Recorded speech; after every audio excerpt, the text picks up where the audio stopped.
Good morning, everyone. My name is Fiona O'Connor from the Met Office Hadley Centre, and I'm here to talk about Earth system modelling. So in many of the talks that you've had this week, we've very much been lifting the bonnet on the UKCA engine and showing you how that engine works. So you've been hearing about chemical mechanisms, how we solve the coupled system of ordinary differential equations, the aerosol microphysics, and so on. So now I'm going to put the lid down on that bonnet and instead talk about the car as a whole. So talk about UKCA in the context of a full Earth system model. So I'll first of all briefly outline what I mean by the Earth system. I'll then give some motivation for why it's important to represent Earth system processes in climate models. And that it's very much that motivation then that has led into the evolvement of models from being very simple physical climate models and are becoming and evolving into more full Earth system models. I'll then talk about an Earth system model we're developing in the UK and is due to be released in the next month or so, and that's called UK ESM. So I'll give you a brief overview of that model and demonstrate to you how the model you're using in your tutorials this week relates to that full Earth system model.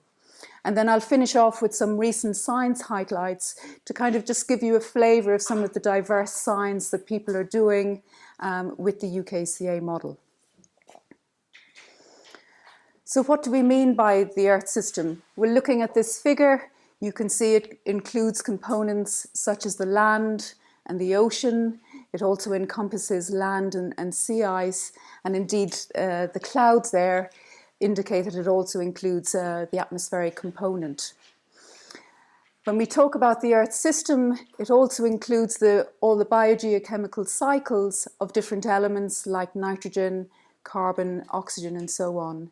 It also includes the energy balance of the Earth system, so what energy is incoming to the system and also what is being removed.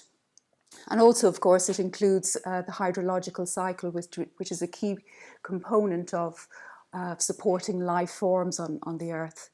And indeed, when we refer to life forms, we're talking about plants, we're talking about animals, and indeed ourselves as humans. And one could argue that human activity on the Earth is probably the single largest driving factor behind changes in the Earth system. And we refer to it as a system because the individual components or processes don't occur in isolation.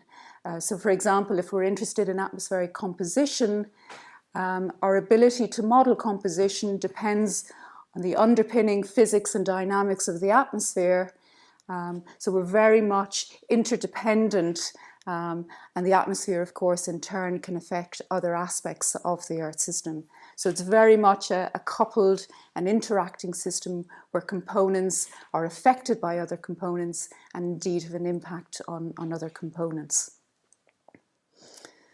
So having described what we mean by the Earth system, I'll now show a few examples of why it's important to represent Earth system processes in the context of climate change. So the first is really understanding how human activity has been perturbing the Earth's energy balance. And we do that through the use of a metric called radiative forcing. And effectively, it's a metric which quantifies the impact or the perturbation that we've made to the Earth's energy balance. So a positive forcing implies a net increase in the energy input to the Earth system, which in turn then can lead to a warming. So this slide here is showing results from a model into comparison project called ACMIP, the Atmospheric Composition and Climate Model into Comparison, which was held a number of years ago. And that into comparison quantified the contribution to the perturbation of the Earth's energy balance resulting from changes in tropospheric ozone. So in black, you can see the change in ozone forcing through the historical period, and then the different coloured lines are showing projections of how that forcing will change into the future. So you can see some of the projections are indicating that the ozone forcing or the perturbation to the Earth's energy balance resulting from changes in tropospheric ozone could continue to increase, or it may decrease depending on the emissions pathway that we follow in the future.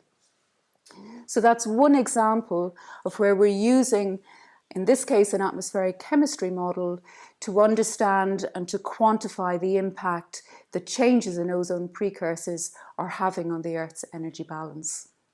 And indeed, of course, we're then interested in how that manifests itself in a climate response. So if we put that then, so the previous slide was showing tropospheric ozone, we can then put that forcing from ozone, tropospheric ozone, in the context of other perturbations that are also altering the Earth's energy balance. And this here is an example of what has become a very iconic bar chart from the Intergovernmental Panel on Climate Change, where it's again quantifying the different perturbations that then are affecting the Earth's energy balance. So the hashed bar there is showing the tropospheric ozone forcing that we've seen from the previous slide, but in this particular case it's quantifying the pre-industrial to present day forcing. And you can see that then in relation to the forcings from other greenhouse gases like carbon dioxide and methane are there at the top. And you can see that CO2 is probably the largest contributor to greenhouse gas warming of all of the greenhouse gases. You'll also see that strong positive forcing from the greenhouse gases is to some extent offset then by the negative forcing that's attributed to aerosols through both aerosol radiation interactions and through aerosol cloud interactions. So the orange bar on the bottom then is showing you the total perturbation that human activity has made to the Earth's energy balance since pre-industrial times. So you can see there's a net input to the system of over 2 watts per square metre. And you can also see that there's a huge uncertainty on the magnitude of that forcing, and that uncertainty is largely being driven by the uncertainties in the aerosol forcing, those error bars associated with the blue bars. And I'll come back to the uncertainty in aerosol forcing later on. So again, it's only by including detailed processes of both chemistry and aerosol in the carbon cycle that we're able to quantify and understand the contribution that our activities are making on the Earth's energy balance. And of course, we can turn that around, and by looking at the contribution different constituents have made to radiative forcing, we can also look at how if we target those particular constituents, how that might help us in terms of mitigating climate change. So this is an example from the United Nations Environment Programme, published in 2011, in which they explored how different measures targeting methane, targeting black carbon aerosol, and targeting carbon dioxide could impact on the future evolution of global mean temperature. So black is showing global mean temperature over the historical period, and the different coloured lines then are showing projections out to 2070. So if you use a sort of business as usual approach, or with no intervention to mitigate against climate, you'll follow the purple curve there, showing an increase in global mean temperature of over 2.5 degrees by 2070. However, if we target carbon dioxide, and remember that was the single largest contributor to greenhouse gas warming, we follow the red curve, and you can see that the climate benefit there that you get is only seen in the longer term. It doesn't have an impact in the near term. If, however, we were to target methane and black carbon, you can see they do little to change the rate of warming in the longer term, but you do see a climate benefit in the nearer term. And of course, the optimum approach would be to combine those measures together so that you get a benefit both in the near term and in the far term. And of course, by being able to quantify this climate response using chemistry and aerosol models, we can quantify the full extent of the mitigation possibility or potential of something like methane measures. So if we use just a simple physical model and methane was prescribed, we would simply see a response due to the change in forcing from changing methane. But of course, by running simulations with full integrated chemistry, when we adopt methane measures, we not only see a response in climate due to reducing methane, but we are also seeing a benefit through reducing tropospheric ozone and through reducing stratospheric water vapour as well. So it's only by including chemistry that we can model the full potential of methane measures to mitigate a climate. And of course, this example also shows that by implementing something like a methane measure, you're also getting an air quality co-benefit because you're reducing ozone at the same time. So, although the focus here may be very much on atmospheric composition, I did also want to include a little bit on carbon dioxide, particularly because it is one of the largest contributing greenhouse gases. So this schematic here is showing you the present day budget of carbon dioxide. So we emit anthropogenic CO2 into the atmosphere through fossil fuel combustion and land use change. And of that carbon dioxide, something like 50% of it remains in the atmosphere. And it's that 50% that contributes to the change in carbon dioxide concentrations in the atmosphere, which then in turn exerts a radiative forcing. Of the remaining 50%, half of it is taken up by the terrestrial biosphere and half of it is taken up by the oceans. And there are concerns that that airborne fraction, that 50% of emissions that remain in the atmosphere may change in the future. And of course, that's an important key scientific question to answer, because if that fraction were to change, that could have large implications for radiative forcing from CO2 and our ability to stay within certain climate limits in terms of global warming. So this next slide is trying to quantify how the uptake of carbon by the land and the ocean may change in the future.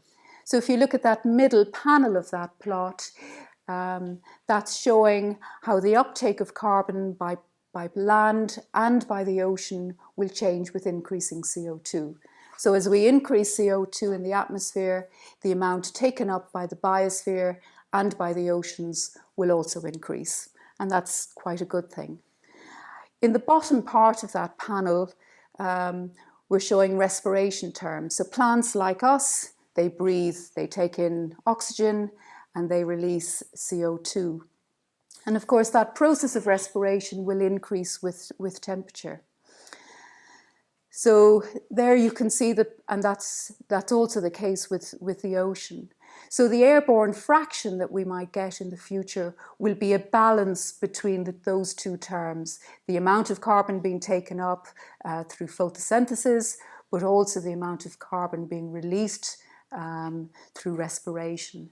And it's that balance of those two terms that determines what that airborne fraction is. So the dots on those bars are from different estimates, and so you can see the net effect of those two terms is the result is the sum of two large but opposing terms. But of course, each of those large terms has also quite a large degree of uncertainty, and so it's uncertain about how the balance of those two opposing factors will play out. And so a key part of carbon cycle modelling is trying to understand and improve our understanding of those feedbacks, and in particular so that we can have a better understanding of how that airborne fraction might change in the future. So my next example here is an example showing that different components of the Earth system can interact and actually could have quite strong implications. So here is an example, again based on tropospheric ozone. So the black points here are showing radiative forcing estimates from changes in tropospheric ozone relative to 1900. So the present day value there is consistent with what I previously showed, and there's a single projection point there for 2100. However, ozone is damaging to the terrestrial biosphere and can hinder the ability of plants to take up CO2 from the atmosphere. So in this particular study, the terrestrial biosphere was exposed to those changes in tropospheric ozone, and that then altered the amount of carbon dioxide they could take up, leading to additional carbon dioxide remaining in the atmosphere, which then in turn could exert an additional radiative forcing. And this particular study found that that additional radiative forcing was equal in magnitude to the direct forcing from tropospheric ozone itself. So there's an example of a key interaction between the terrestrial carbon cycle and atmospheric chemistry, which does have implications for the magnitude of the perturbations that we're making to the Earth's energy balance. Okay, so I hope I've given a reasonable motivation for why Earth system processes are important, in particular in the context of both historical climate change and future projections. And that very much then has driven the development of models from very simple climate models into full Earth system models. So this schematic here shows the kind of evolution of models from the first climate modelling, which began in the 1960s with atmosphere-only and climate-only models. And it was really only in the 1980s then that atmosphere and ocean models were coupled together, and that allowed then the development of sea ice modelling, where sea ice is coupled to both atmosphere and ocean. So it was really only in the 90s then that atmospheric composition came into play with representations of sulfate aerosol. And since then, we've been extending the number of aerosol components represented in models. We've been adding atmospheric chemistry, carbon cycle, ocean biogeochemistry, and so on. However, that plot is a little bit misleading because it suggests that all the effort has been in adding ever more new components, and that actually the atmosphere and the ocean themselves have remained static. So this particular plot is to try and demonstrate that alongside adding more components, the complexity and the representation of different processes within the components themselves has also been extending. And so the height of the different cylinders in this plot is trying to represent the level of complexity that has been now represented in those models. So as we've been adding new components, we've also been extending the complexity and the representation of processes in different components. So at the beginning, I said that the Earth system was very much a coupled system. So when we do add a new Earth system component, the fidelity with which we can then model the process that we're interested in with that component very much depends on the underlying physics and dynamics that are driving our model. So in this particular case, it's an example of ocean biological activity. So if you're interested in ocean biological activity, you're interested in knowing how much light is available, how much carbon dioxide is available, what nutrients do you have, and how are those nutrients transported around the ocean through ocean currents. And of course, if you're interested in ocean biology, you want to get those driving factors right, not only in the mean state, but you also want your underlying model, your underlying ocean to capture the variability associated with tracer advection and nutrient availability and so on. And this is an example just showing the strong seasonality that you can get in ocean biological activity, which is very much driven by the seasonality of the dynamics and the physics of the ocean. And of course, it's not just variability on the seasonal timescale, there is also variability at the subseasonal timescale, which is shown in the plots on the right. So again, you're interested in getting that variability right. So you might have the best model to represent ocean biology, but it'll only be as good as the underlying physics and dynamics of your ocean. And I think it's fair to say that the development of assessment of the physical models is well advanced, but I think in terms of evaluating the performance of our Earth system components, I think we still have some way to go in terms of the evaluation of them. So I now wanted to spend a little bit of time on giving you an overview of the UK's Earth system model, and in particular how it relates to the model that you've been using in your tutorials this week. So a number of years ago, NERC and the Met Office decided they wanted to develop an Earth system model in collaboration to provide an underpinning Earth system model for UK science. And so as a result of that agreement and collaboration, an Earth system core group was formed, which is now headed by Colin Jones. The group itself is made up of both NERC and Met Office staff, with the majority of them actually physically sitting at the Met Office. But there are a number of staff that sit distributed across the different NERC centres. And along the bottom there, you will see a list of the different components that are being integrated or have been integrated together to form an Earth system model. So you'll see there that UKCA is listed as the component to model both chemistry and aerosols. You'll see Medusa there, which is the ocean biogeochemistry model, and so on. So the core group is very much about taking the individual component models and coupling them together to form a full Earth system model. So the schematic then is showing you again the individual components, but showing how they're coupled together. And the blue is showing you components which, when pulled together, form a physical climate model, and the green boxes then are indicating components, additional components that then constitute what might be called a full Earth system model. So you can see the unified model is there for the atmospheric component, and that's coupled to a community land surface model called JULES. And they in turn are coupled to UKCA for both the gas phase and the aerosol phase composition. You'll also see there's a sea ice model, SICE from Los Alamos, and there's also the French ocean model called NEMO.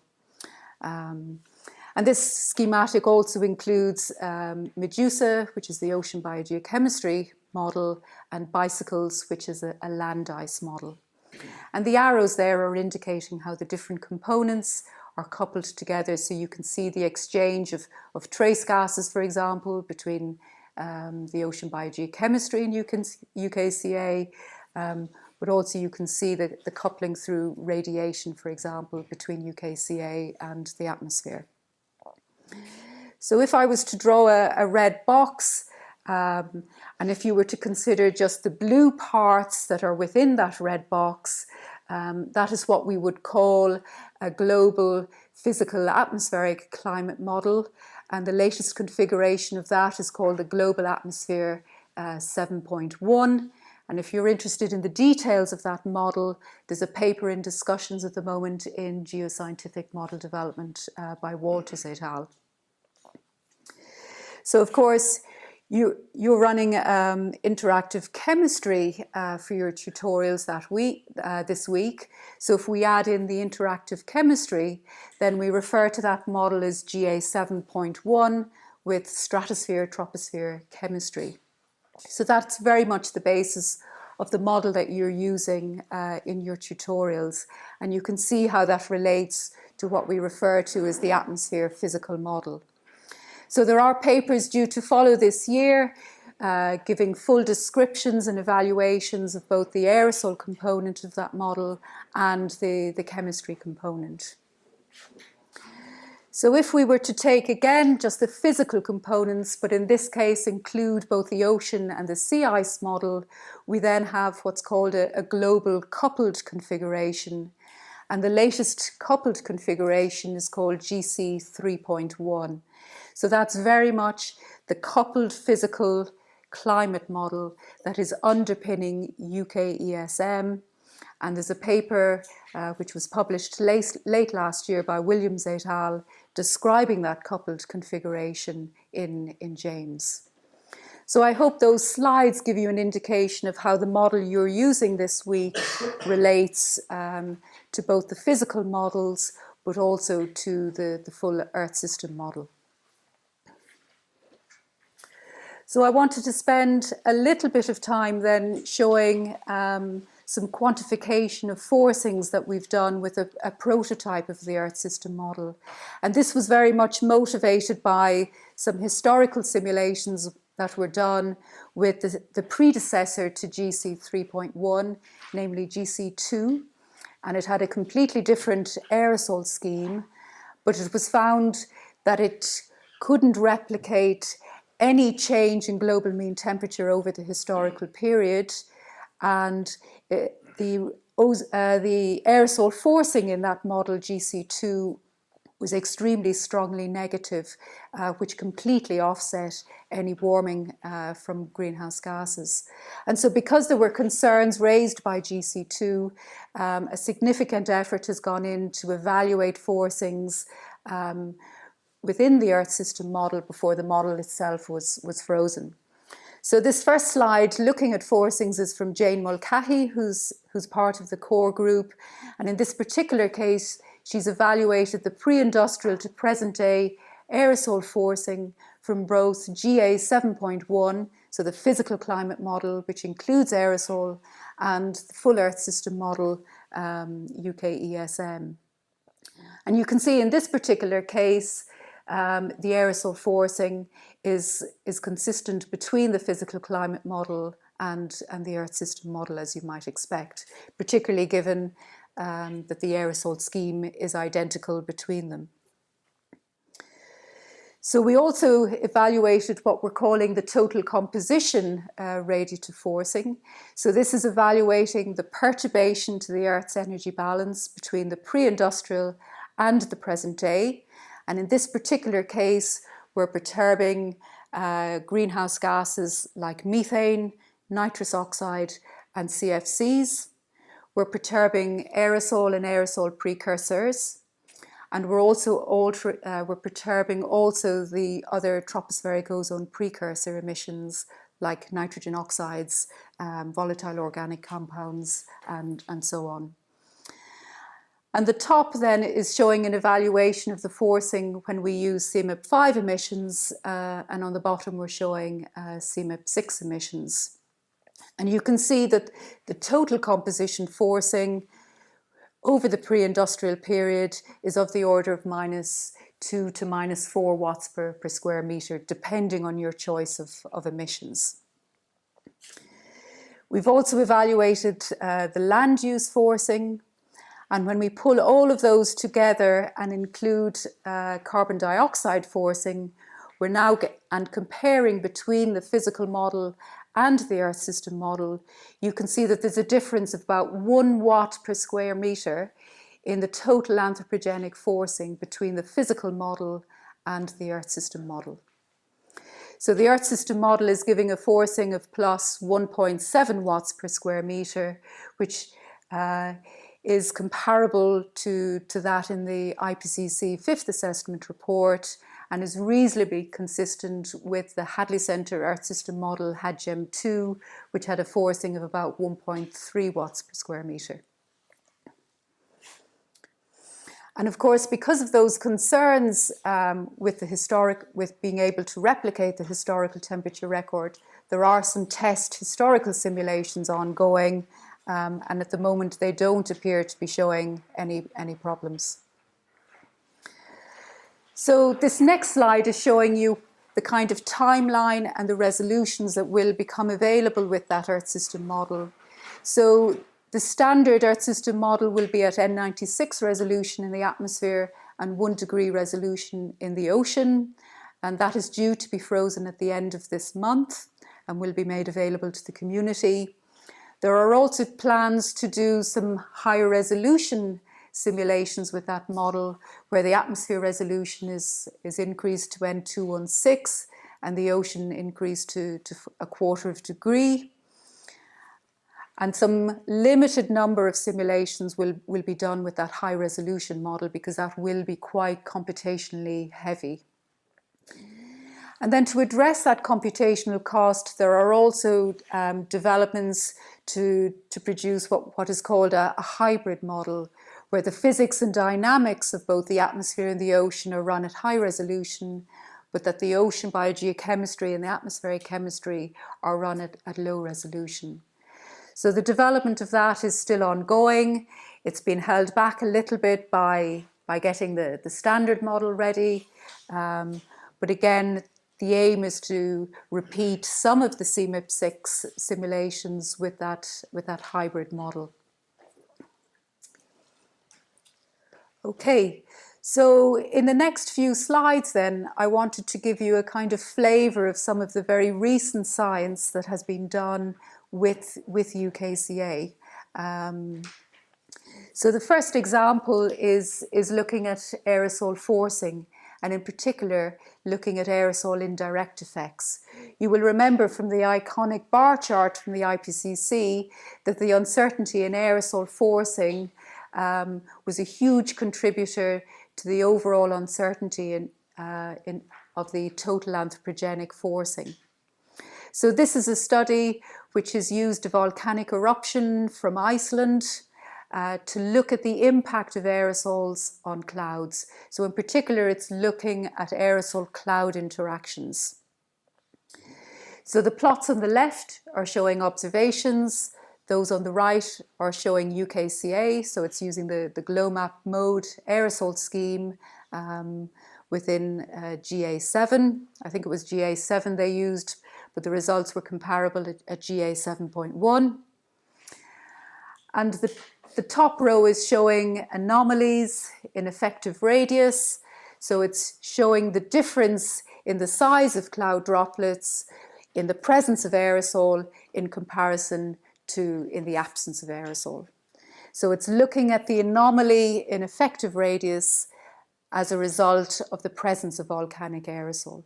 So of course aerosols act as cloud condensation nuclei. So if we increase the amount of aerosol in the atmosphere, we can increase the number of cloud droplets, but then they're also smaller in size as a result. So this plot is showing that actually the observations indeed show a decrease in the effective radius of cloud droplets as a result of the volcanic eruption. And that then is replicated in the model shown on the right-hand side, albeit the response is smaller in magnitude. So at least for this particular set of observations, GLOMAP mode within GA7 is capable of replicating that observed response in cloud droplet effective radius as a result of the volcanic eruption. The lower panel then is showing, again, anomalies. In this case, it's showing anomalies in cloud liquid water path. So it's showing differences in the amount of water being held within the cloud. And of course, if the droplets are smaller in size, that reduces the efficiency with which they can initiate precipitation. And so one would expect, in the presence of aerosol, the amount of water vapour in the cloud to be higher as a result of the aerosols being present. However, the observations in this case show both positive and negative anomalies in cloud liquid water path in the observations. And indeed, if you calculate a regional zonal mean from those anomalies, you can see that the response in the observations is fairly small and in fact is partly positive and partly negative. And on the right bottom there, we're showing the model, and again a very limited response in cloud liquid water content as a result of the presence of those volcanic aerosols. So in fact, in this particular case, GLOMAP mode is replicating fairly muted response in cloud liquid water path as a result of the presence of volcanic aerosol.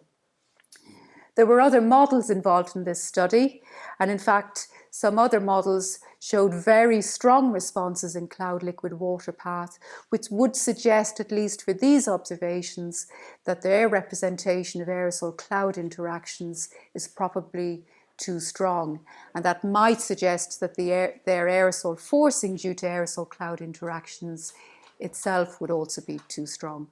So this is a good example where observations have been used. A very natural experiment within the atmosphere has been used to examine the representation of some very detailed processes in the atmosphere.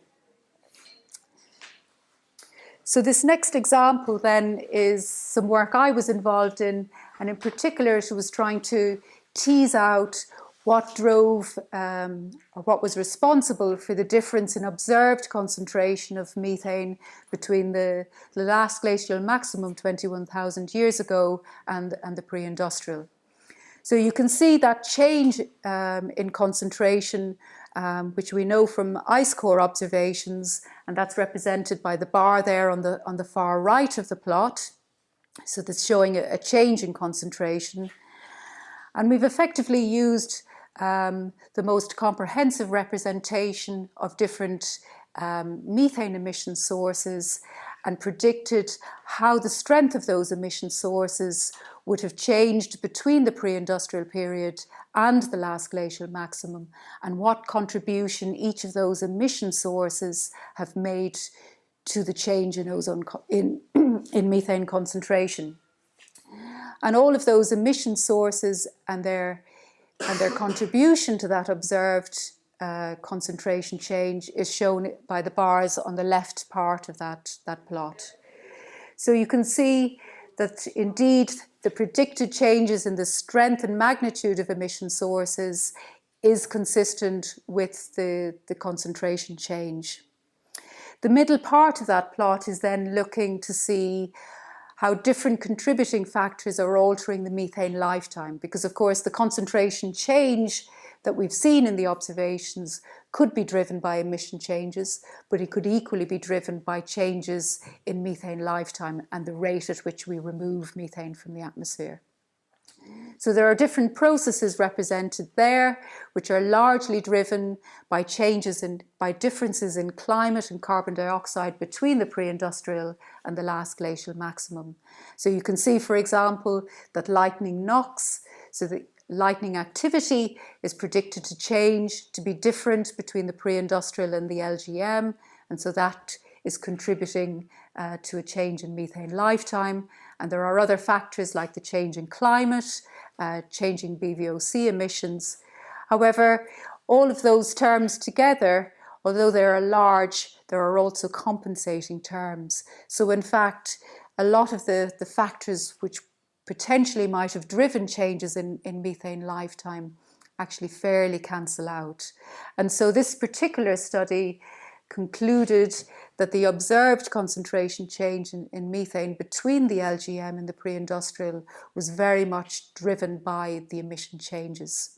And even when we consider the uncertainty in those emission changes, and it's shown there in the lines annotated with the red, even when we take uncertainties into account, we still couldn't fully reconcile the difference between the LGM and the pre-industrial given by the observations. So we can conclude it is emissions driven.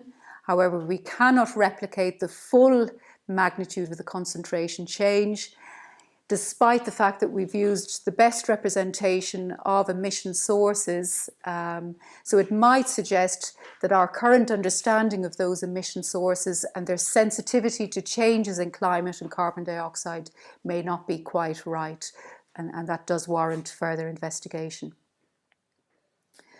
So my final slide is showing some very recent work which has been submitted for publication in atmospheric chemistry and physics just before Christmas. And this is, again, showing linkages between air quality and climate. So in this particular study, we've used a multi-model ensemble of simulations, including UKCA. And using those ensemble, we've developed a parametric model. And that parametric model is much simpler to use, it's very quick to run, but the responses that parametric model is giving is very much underpinned by the more complex model simulations. And effectively what this parametric model can do is it can predict the surface ozone response spatially over the globe and over different regions from an emissions scenario. It can also predict the three-dimensional tropospheric ozone response, which in turn then can give us an estimate of the change in ozone forcing resulting from an emissions scenario. So this parametric model has been built, and here is an example where it's now being applied to 3 different emission scenarios. Current legislation on the left, in the middle is again current legislation with some additional climate policies applied, and on the right then is what's called a maximum feasible reduction scenario. So the plots here are showing surface ozone response over Europe. In the upper panel, the black line is showing the total response, the total predicted change in surface ozone that we might expect over the next 50 years over Europe. And then the different coloured lines are showing the different contributions to that surface response. So some of the response that we'll see in Europe is driven by changes in European emissions. Some of the response over Europe will be driven by emission changes outside of Europe, and some of the changes in ozone will be due to changes in global concentrations of methane.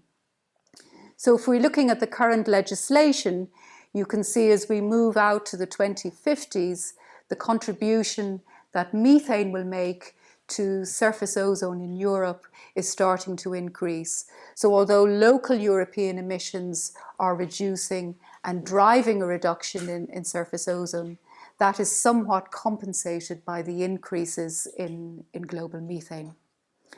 However, the middle scenario was added some additional climate mitigation measures. So in particular, it was targeting methane. So now you can see that the predicted change in surface ozone over Europe is now decreasing in time. And that is now being driven by methane in addition to the European emission reductions. So this is an example where we've used very complex models to underpin a fairly simple model to produce a tool then that has predictive capability but is very quick to run.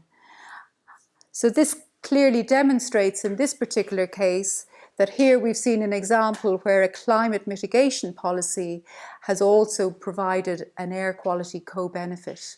And of course this model can also be used then to look at the changes in forcing that we get as a result of emissions reductions. Okay, so to draw to a conclusion then, I hope I've given you an explanation of what we mean by both climate change mitigation and what we mean by a full Earth system. I've then shown some motivation behind the importance of representing different Earth system processes in climate models and how that contributes to our understanding of both historical climate change and how climate might change in the future. And that motivation then has very much driven the development of models over time from very simple models through to more fully complex coupled Earth system models. I've given you a brief overview of the UK Earth system model and how that Earth system model relates to the model that you're using in your tutorials this week. And then I finished off by just showing a very brief flavour of some of the diverse science that we're doing with the UKCA. But obviously the applications of the model are much broader than I could present to you today. So on that basis, I thank you very much for listening. Thank you.